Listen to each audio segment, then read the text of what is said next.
A new wave of violence in the eastern Democratic Republic of Congo.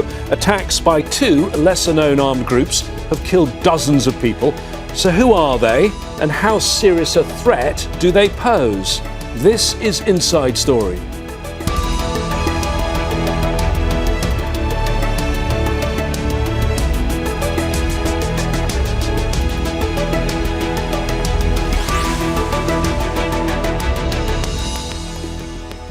Hello there, I'm James Bays. For more than 30 years, armed groups have been fighting to gain control of the mineral-rich east of the Democratic Republic of Congo.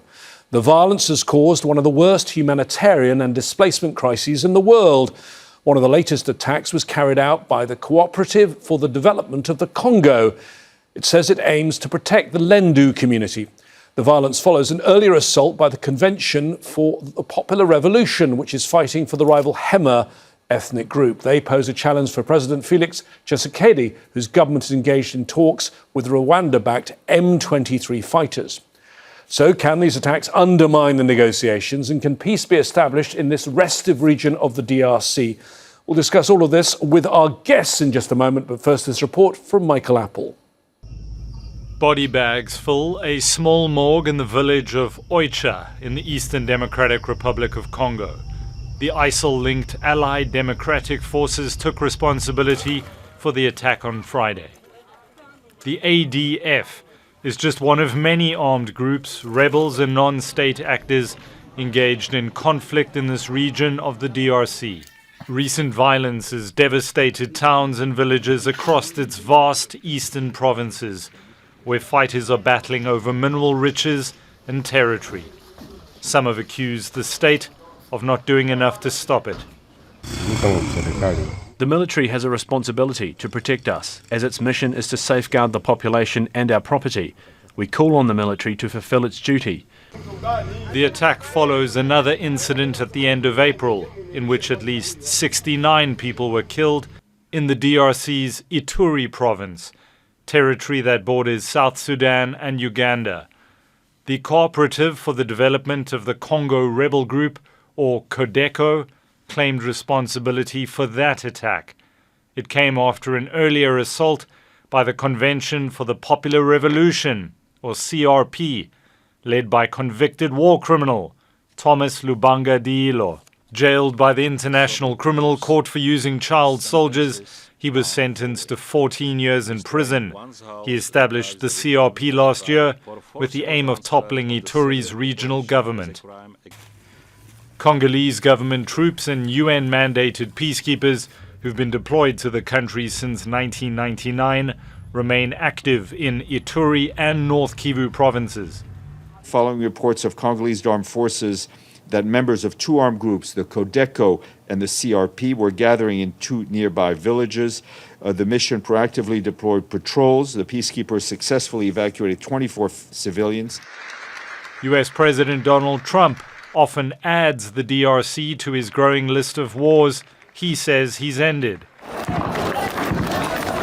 But far from Washington, the reality is very different. Last year, Rwandan-backed M23 armed group captured Goma and Bukavu, the strategic provincial capitals of North and South Kivu. And there are reports that hundreds of armed groups are active in the region, protecting entrenched interests and perpetuating a humanitarian catastrophe. It's proving far easier to get pledges of peace from some involved than to secure a comprehensive end to one of the longest-running and most complex conflicts in the world. Michael Apple, Al Jazeera, for Inside Story. It is a very complex situation in the Democratic Republic of Congo, with armed groups with an alphabet soup of abbreviations. But we have the guests to make sense of it all for us. And joining us from the capital of DR Congo, Kinshasa, Henry-Pacifique Mayala, Kivu Security Tracker Project Coordinator at Ebuteli, a Congolese research institute on politics, governance and violence.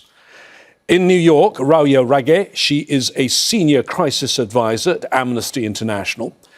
And in Accra, in Ghana. Kambale Musavuli, he is an analyst at the Centre for Research on Congo-Kinshasa. Thank you, all three of you, for joining us. Let me start with you, Henry-Pacifique, because an appalling series of violent incidents recently, and I can ask you about the uptick, but of course the reality is there's been appalling violence in your country, and particularly the east of your country, for 3 decades now. Yes, violence has been ongoing for 3 decades, and unfortunately, there is so far no clear roadmap as to how we are driving towards peace.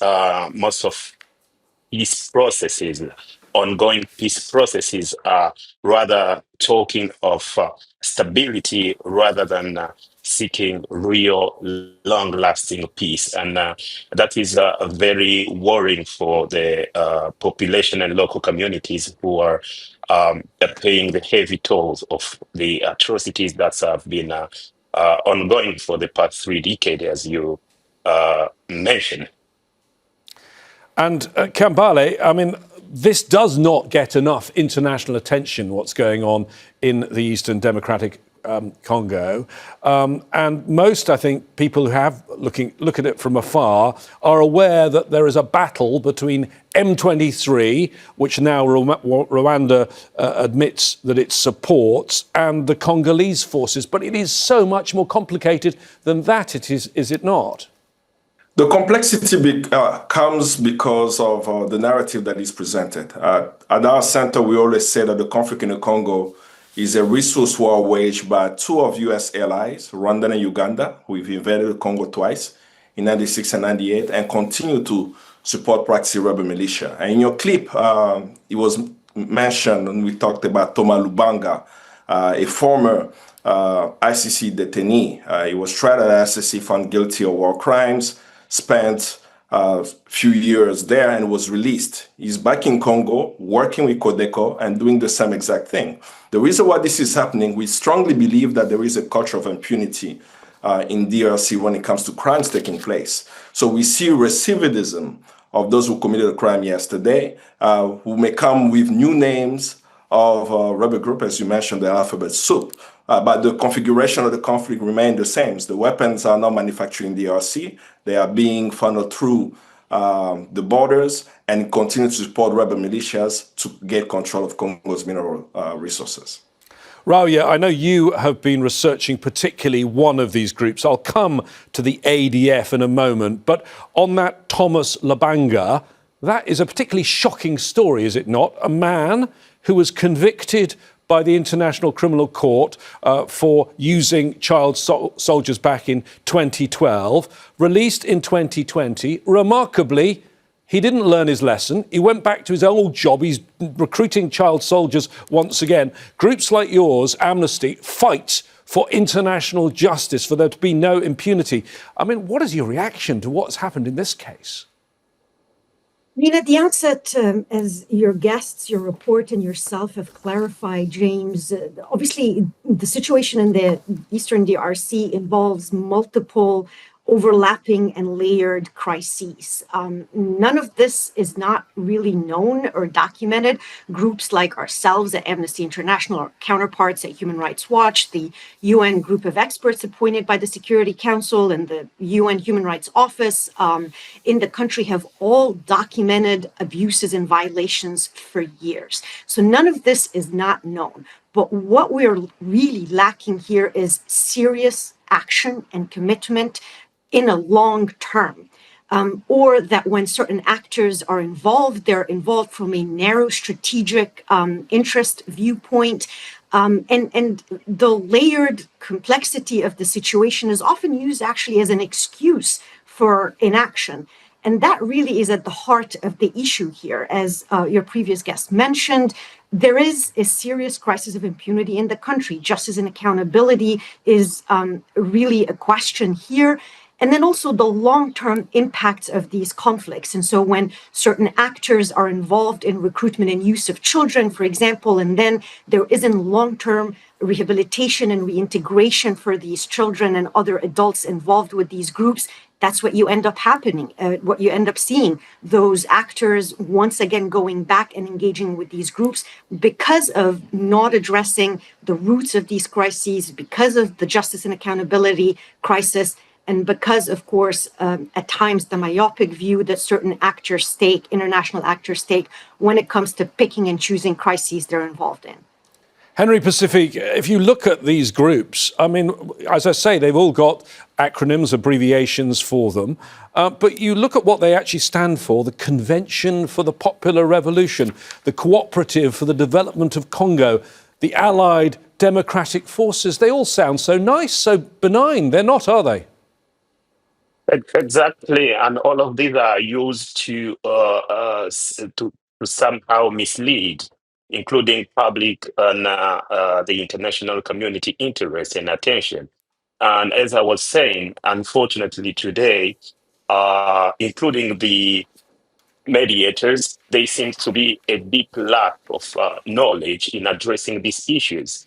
The ongoing resurgence with the M23, as you mentioned, is something that should not be handled based on its immediate effect. This is a long conflict which dates to at least the area of the transition area following end of the Second Congo War. But what we seem to be observing is that most of the people who are involved in handling this situation seem to be very limited in time. We cannot address the M23 resurgence, though it started in 2021, as an immediate situation without taking a step back in the history to understand where it comes from. And the same applies to all of these actors, as mentioned one of the panelists. The CRP with Thomas Lubanga, that was the same story. Impunity is something that not only with people currently leading armed groups, but the same situation is also within the current regime. You have people who access high rank in military and in politics with a heavy baggage of crime. A lack of accountability is something that somehow encourages people to go back into the war. Another point to be mentioned here is that violence since considerable time has been used as a power, as a means of accessing power.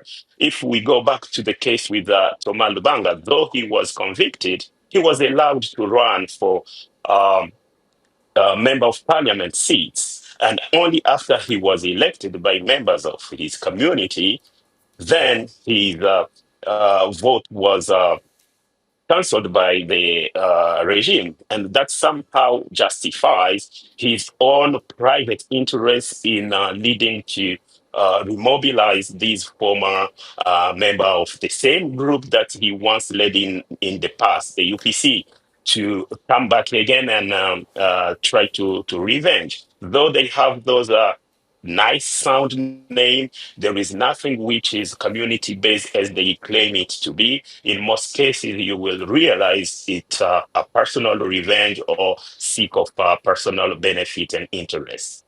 Rauya, one of these groups, the Allied Democratic Forces, your organisation, Amnesty International, has just published a very detailed report on them. I know you were the lead researcher on that. They are responsible for murder. They're also responsible for forced marriage, sexual slavery. This is a group that is different perhaps from the others because it is the ISIL aligned group that is in the area. I noticed, tell me about some of the testimony you heard. I noticed one quote from the report from one woman: "Either you accept a husband or we kill you." Indeed, James, in November 2025, I visited North Kivu province to undertake a documentation specifically focused on abuses by the Islamic State-linked armed group, the Allied Democratic Forces, or ADF. The ADF likes to call itself the Islamic State Central Africa Province. They've been responsible for numerous civilian casualties over the past few years, and yet they garner very minimal attention in the headlines. Although, again, they're one of the groups that are very much on the radar of policy circles. What we documented was a brutal campaign of violence against civilians that included attacks on towns and villages, on medical facilities, abductions and forced labor, recruitment and use of children, and specific abuses against women and girls, including forced marriage and forced pregnancy. The testimonies of these women and children who came out of the bush after years of abductions truly stay with me. One woman told me, like many other women, that they were forced to convert to Islam, given Muslim names, indoctrinated into the group's ideology, and then forced to be married to fighters. When they come back home, they face stigma and suspicion. One woman told me she had already had 5 children, came back home with 2 more children that were born in the bush. Her family rejected her, and the children that were born in the bush, they even tried to encourage her to kill those children, which almost drove her to taking her own life. And now dozens, hundreds of these women and children are having very minimal support when it comes to reintegration and livelihood support when they come back home, James.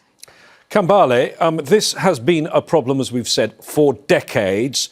The country, DRC, the region, the international community have not been able to fix it. What do you think is the best approach? Is it to look at the groups like the ADF and look at the specifics of that and the hyper-local problems?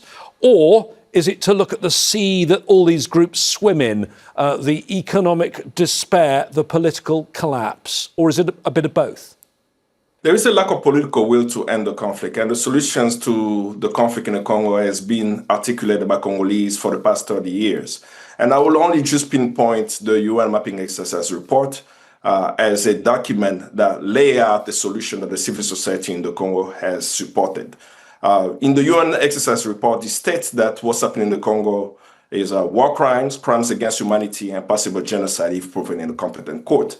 In the same report, it has transitional justice mechanism that the civil society support. What is that? The creation of an international tribunal for Congo. Not a tribunal that's going to be outside of the DRC, but a tribunal that's going to be in DRC. Our Nobel Peace Prize, Dr. Mukwege, has even used his Nobel Peace Prize speech to articulate that position. It's very important for the Congolese victim. As we're talking about the rebel groups committing massacres, what is happening to the civilians is really important to actually note that they are living with criminals on a daily basis that they see parading the streets and actually having position of power. For Congo to move forward, the people who have been victim of this conflict must see a form of justice in front of them. They must see the Thomas Lubanga, the one who's actually in Rwanda, the Laurent Kunda, and other criminals, be it national or be it regional or international, find their day in court so people can move forward. If we're not pushing for that, we are trying to solve symptomatic problems, right? You can solve a CODECO problem or ADF problem or M23 problem without looking at Congo holistically. Congolese are going to work and fight to challenge the government with the dysfunction of what is happening. There are regional actors, Rwanda and Uganda, who must be stakeholders at peace in DRC. At the international level, the UN group of experts have published numerous reports mentioning actors, companies, and individuals that should be sanctioned and held accountable. And if we put all these 3 layers in action, it'll have peace and we will not be confused about what is happening. To me, the reason why there is no action on the Congo is not because of the complexity of the conflict, it's because there is lack of political will to actually bring justice to the DRC. And we must mobilize the world and those who believe in peace and stability in DRC to come support the Congolese in their quest to implement the recommendation of the UN Mapping Exercise report published in October 2010. Henry-Pacifique, the security situation is clearly abysmal. These people live under threat in the east of the DRC. But at the same time, they also live with an appalling humanitarian situation. 4 million people at emergency hunger levels, one step away from famine, the so-called IPC Phase 4. And that, I mean, at a time when the US and President Trump says he's the one leading the diplomacy and has already solved the war, of course, the US cuts in funding have contributed to the humanitarian emergency. And that is the inherent contradiction we have been observing, and that's only on the humanitarian sector. If we consider the role the United States is supposed to play um, in bringing back peace in the Eastern DRC, it's full of contradiction. We lately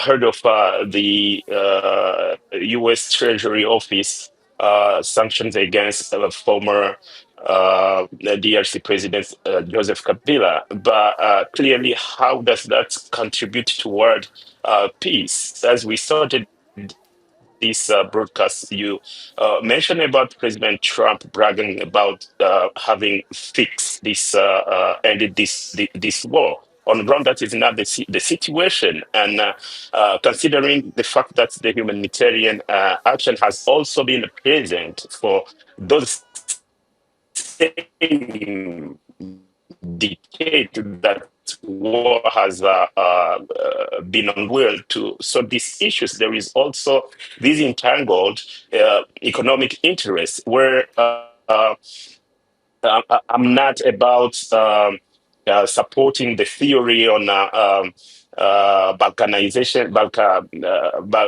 dividing Congo on Western power interests. But to some extent, we got to understand that there are people and multinationals that take interest out of the chaos that is in Eastern DRC, and part of the economic power includes as well the humanitarian dimension of this. When we look at Goma and Bukavu, these are towns that, to some extent, survive because of the humanitarian economic model that has been implemented there.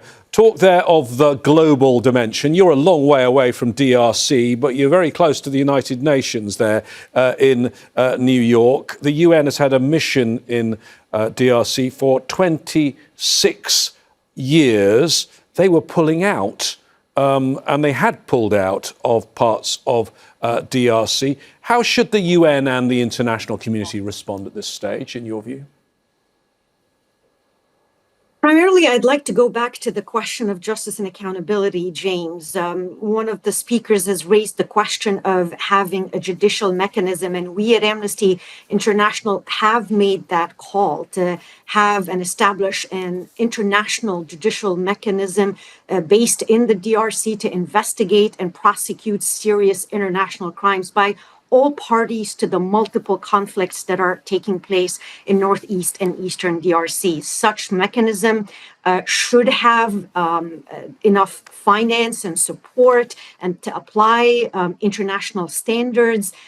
Because, you know, what we see, as we said, are international actors that are picking and choosing certain conflicts, or when we see peace agreements, for example, these peace agreements fail to address justice for the victims. They do not include certain provisions on justice and accountability and holding perpetrators to account. So such agreements are essentially missed opportunities, really, when it comes to addressing the long-standing drivers of these multiple conflicts. Another thing really is international community and donors should really put their worth where, you know, they should really fulfill their expressions of concern and their statements. And so what we see, for example, is they would create an investigative mechanism through the Human Rights Council, which then becomes a commission of inquiry. But there isn't enough funding for these investigative mechanisms to actually staff this commission of inquiry. And so we see commitments made on paper, but not funding to translate those into action. And Okay, let me bring in Kambale. Let me bring in Kambale on the international position, because I think one of the problems, I don't know whether you would agree, is that international players have been pulling in different directions, and certainly the regional African players have been pulling in different directions over the years. How do you get the whole international community on the same page? It's the same question that we've been asking even when it comes to what is happening in Palestine. The question of justice is not negotiable based on world powers. It's really based on the victims of the conflict. Now, look, James, I was 15 years old in 1996. I saw the conflict start.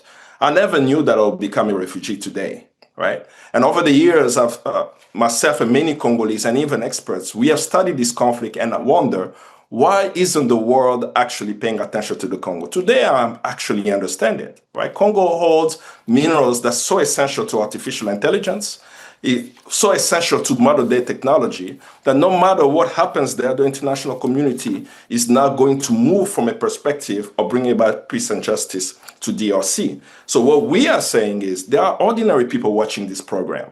They know how they brought down the apartheid regime in South Africa. They know how they've mobilized for peace and justice around the world. The Congolese people are saying, after 30 years of seeing our loved ones killed, right?